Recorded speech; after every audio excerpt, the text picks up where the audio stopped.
Cette vidéo a un débit rapide pour des raisons techniques. Mais les plateformes de visionnage ou d'écoute vous permettent de faire varier la vitesse de débit. Nous vous souhaitons une bonne écoute. Cette vidéo podcast se veut un texte lu principalement et illustré notamment par des références originales. On peut se procurer la publication auprès de l'éditeur. Ou consulter la publication dans les bibliothèques où elle est disponible ou auprès d'aide structures comme les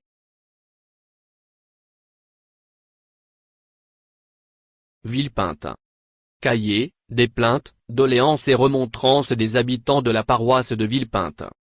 Les habitants de la paroisse de Villepinte n'ont aucune mission particulière à donner à leurs députés sur les grands objets qui doivent se traiter aux États généraux, relativement à l'administration générale du royaume, à la réforme des abus, à la restauration des finances et à l'administration de la justice. Ils chargent à cet égard leurs députés de se concerter avec les autres députés qui doivent s'assembler à la prévoyance de Paris. Mais ils demandent pour l'intérêt particulier de la paroisse. Article 1. Que la chasse soit abandonnée à tous les propriétaires des terres. Que dans le cas où on jugerait à propos de la conserver aux seigneurs, ils ne puissent avoir sur leurs terres une quantité de gibier qui préjudicie aux récoltes et au bois. Qu'ils soient garantis des dommages qui pourraient être causés par le gibier. Et qu'à cet effet, on sollicite une nouvelle loi qui facilite la réparation de ces dommages. Article 2. Qu'on détruise la grande bête qui vient ravager jusqu'au jardin du village. Article 3. Que le moulin de Villepinte soit supprimé, attendu qu'il fait regorger les eaux, et inonde une grande partie d'héritage, ce qui fait un tort considérable en cette paroisse. Article 4. La diminution des impôts dont leur communauté est surchargée. Article 5. La suppression des gabelles. Article 6. Que le pavé de l'intérieur du village soit réparé, même relevé. Qu'il soit entretenu à l'avenir, et qu'on fasse un égout pour l'écoulement des eaux. Article 7. Qu'un fermier ne puisse tenir à l'avenir qu'un seul corps de ferme, et que chaque fermier soit tenu, chaque année, d'élever 12 cochons et 6 vaches. Article 8. Que les habitants des campagnes, qui ne vivent que du travail de leurs bras, ne payent, à l'avenir, aucune imposition. Article 9. Que pour éviter la mendicité, chaque paroisse soit obligée de nourrir ses pauvres lorsqu'ils ne seront plus en état de travailler. Et qu'à l'égard des mendiants étrangers et des vagabonds, ils soient poursuivis suivant la rigueur des ordonnances, qui sont établies contre eux. Article 10. Les ouvriers et journaliers de Villepinte chargent expressément leurs députés de solliciter le roi et les États généraux de prendre des précautions salutaires pour que le pain soit toujours fixé à un prix raisonnable, et que leur salaire soit à l'avenir proportionné au prix des denrées. Fait et arrêté en l'Assemblée générale des habitants de la paroisse de Villepinte, le 14 avril 1789, tenu en la présence de Monsieur René Gauthier Dubreuil, ancien avocat au Parlement de Paris, bailli de la haute justice dudit lieu, et ont signé avec eux tous ceux des 10 habitants qui savent signer.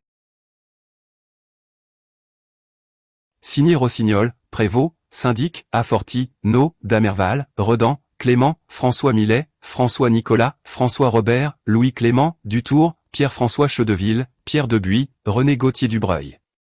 Paraphe Novariture. Signé Gaultier Dubreuil.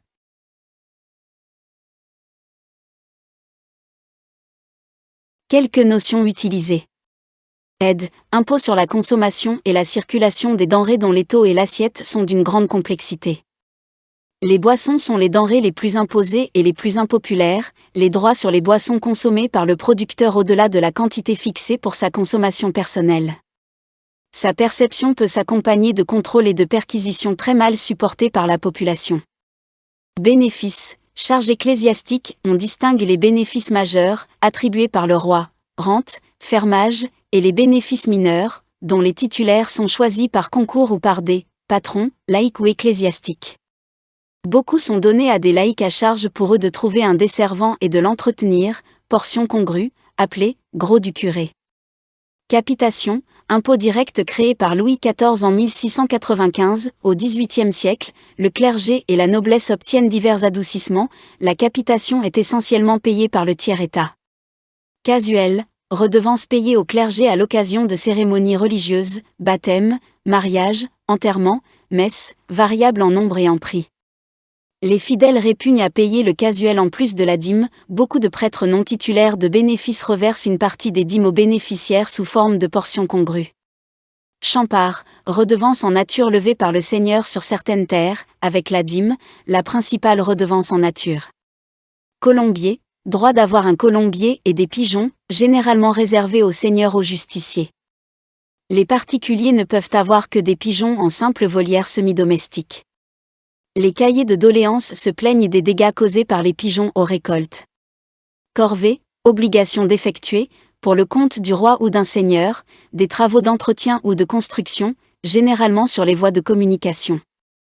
La plus répandue est la corvée royale, grand chemin, qui oblige chaque communauté à fournir un certain nombre de jours de main-d'œuvre. Bien que l'exemption soit interdite, beaucoup se rachètent, elle est parfois remplacée par une imposition en argent, inégale et critiquée. Dîme, impôt payé au clergé, levé avant tout autre impôt sur les récoltes, sauf bois, étangs, prairies naturelles. On distingue grosse dîme, vin, céréales, et menu dîme, fruits, légumes. Créée pour subvenir aux besoins du culte, sa quotité est d'environ 1/10. Souvent perçue par des bénéficiaires absents, elle est très critiquée. Droit de minage, droit perçu au nom du seigneur qui fournit la mesure et paie un mesureur pour constater légalement la quantité de grains vendus.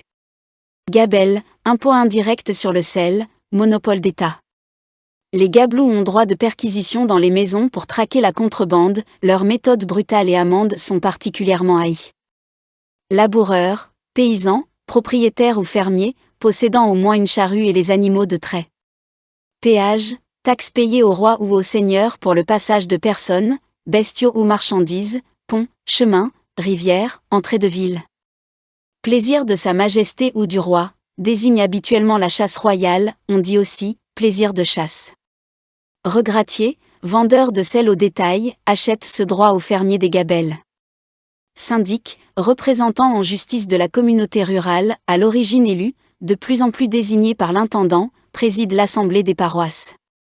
Taille, impôt direct depuis 1439, roturier par excellence, attaché à la personne du roturier selon ses revenus estimés, exempt noblesse, clergé et nombreux officiers bourgeois.